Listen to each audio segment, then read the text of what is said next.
that apply to Russia do not apply to Israel. This accusation was made by Palestinian officials themselves. The main reason for raising this issue is that Israeli teams are still not banned from Europe. The Palestinian side accuses FIFA, one of the most authoritative bodies in football, of being hypocritical. You have not heard wrong. The effects of the ongoing struggle in the Middle East have started to show themselves in the field of sports. The fact that Israel has not been banned from sports organizations has brought controversy. Stating that the same situation was applied to Russia, the authorities stated that Israel was favored by the world public opinion. Welcome to another video about the struggle between Israel and Palestine. Today we will try to explain how the struggle is interpreted at the international level. We need to have detailed information to see the point of view of institutions such as FIFA. Before we move on to the video, it will be enough for us if you like and subscribe to our channel. The repercussions of the ongoing struggle in the Gaza territory are evident in almost every field. The effects of this horrific war also have a social impact. It is illogical to think that the war is only taking place on the front lines. We can easily comment that the struggle between Israel and Palestine is closely related to the whole world. In the past days, the statements of Sobi Mabruk, the manager of a football team in Palestine, have made a mark on the agenda. Describing it as nonsense that Israeli teams are not banned from European organizations, Sobi Mabruk accused international organizations of applying double standards. Likewise, the reasons for this accusation are of critical importance. To understand these accusations coming from Palestine, we need to look at recent events.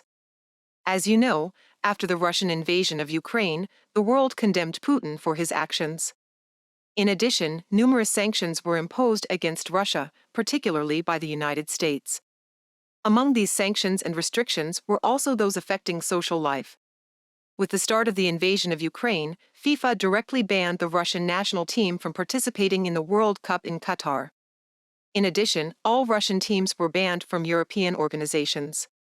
We should also mention that these bans are still active. The bans imposed on Russian teams, which are excluded from all European organizations in football and basketball, have been continuing for 2 years. The sanctions imposed on Russian teams raise important questions. One of them is why Israeli teams are still competing in European organizations. It has been almost 7 months since the Israeli attacks on Gaza began. During this time, Israel has not faced the justified sanctions that Russia has faced. As such, the fact that the sanctions imposed on Russia have not been applied to Israel has undermined the confidence of international organizations. Likewise, it is difficult to expect these organizations to make a fair decision in the coming period. On the other hand, Palestine is not the only side that is considering banning Israeli teams. In the past few weeks, the Israeli national team faced Iceland in a qualifying match for the European Championship. This match ended with Iceland's superiority. But the main part that makes this match important is the statements made by Iceland before the match. Age Hareide, the technical director of the Icelandic team, criticized Israel's disproportionate force in Gaza in his pre-match statement. Age Hareide, who expressed that he was extremely sad to see the atrocities in Gaza on television every day, criticized the fact that Israel was not banned. We should also remind you that this football match was not played in Israel for security reasons. He also said that the Icelandic national team had also considered not taking part in the aforementioned challenge, but that they had shelved this action due to the possibility of being punished very severely. As you can see, the fact that Israeli teams and the Israeli national team have not been excluded from various organizations has attracted worldwide reaction. The Israeli side, on the other hand, claims that the ongoing war in Gaza is a self-defense situation and that they have done nothing wrong. The Israeli government, which repeats Hamas' horror attack at every opportunity, argues that Israel's military attacks in the Gaza territories are the main reason why events have come to this. The fact that the Israeli army is using disproportionate force to attack Gaza does not fit with the Israeli state's self-defense argument. For this reason, European public opinion is divided.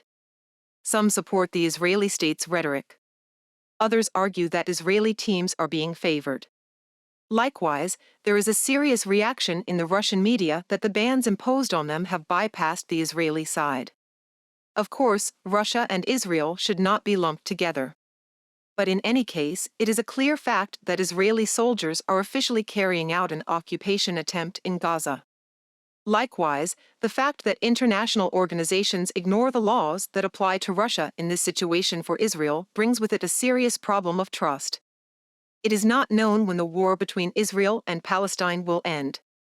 But we can easily state that the world's most valuable organizations have lost their prestige. We can say that it is very difficult to restore the reputation that has been destroyed.